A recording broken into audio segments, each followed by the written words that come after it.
Morning Jackednnerdy fans, Jeremy here with a non-spoiler review for Dracula, the Voyage of the Demeter. Before I jump into that review, please make sure you hit that subscribe button. That way you guys never miss out on a video. And if you do enjoy our content, please make sure you give these videos a thumbs up. That is the greatest metric that YouTube uses to promote our videos to other users, and it doesn't cost you a thing. Now, with that out of the way, the last voyage of the Demeter, at least that's how I pronounce it. If you didn't know already, so just a brief kind of synopsis. We all know Bram Stoker's Dracula.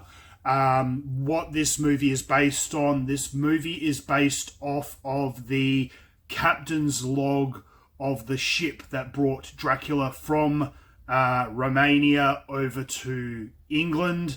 And it's basically the story of the fate of the crew of that ship. As soon as I heard that they were making this movie, as soon as I saw the first trailer, I was instantly all in on this. I thought it sounded absolutely brilliant. Taking one small little section out of a much bigger story and just focusing just on that time frame.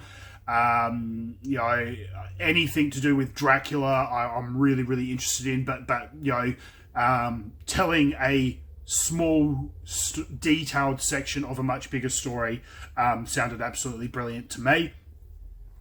When I saw the first trailer, it looked absolutely brilliant. It got me really excited for the film. Finding out about the different cast that were involved. Lots of really, really good, talented people involved. So, as I said, I was really excited for this film.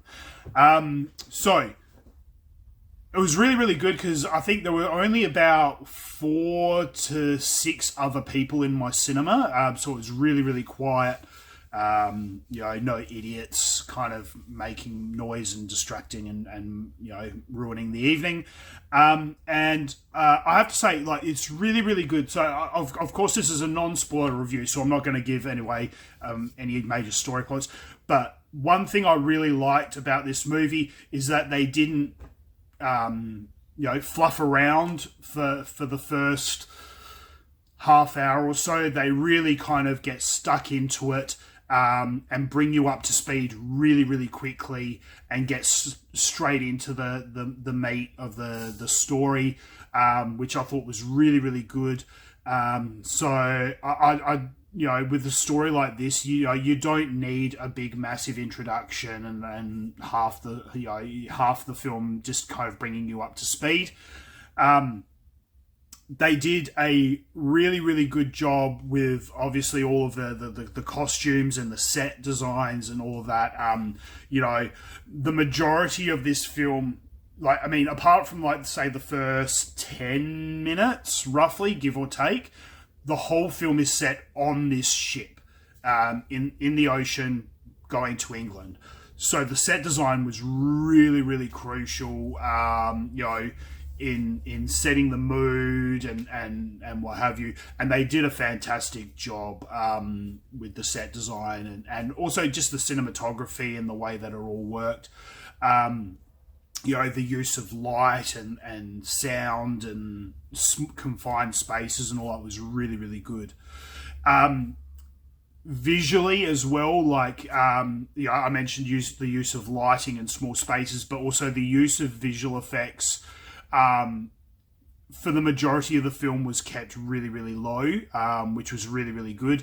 Obviously, they had to use visual effects for things like Dracula, but also some of the things like the fog and the different kind of supernaturally kind of elements.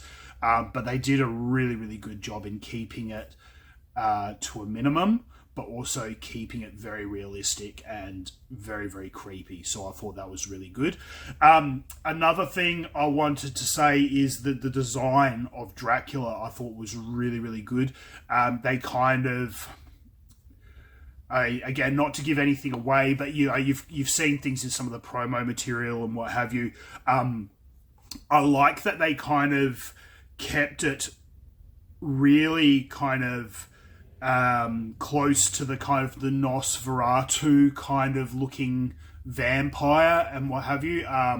I thought that was really, really cool. They say, the teeth and everything, and the kind of the skinny grey man kind of look.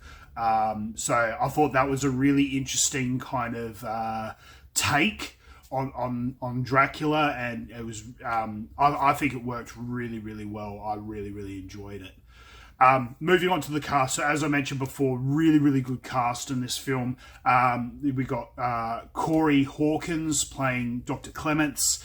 Liam Cunningham, as we all know from Game of Thrones, played the captain of the ship, Captain Elliot. Dave Dastmalchian, who I absolutely love. I did not realise he was in this film until I started watching it. And so really good to see Dave Dastmalchian in there. He's one of Hollywood's most underrated actors, yet he's almost in everything, which is really, really cool. Chris Walley and Stefan Capisi. I'm probably butchering his name, but they were really, really good, as well as the cast of or the crew, I should say, of the ship. They really, really did do a fantastic job all round with the casting of this film. As I said, there's a few lesser known actors, but then some really, really good talent there as well.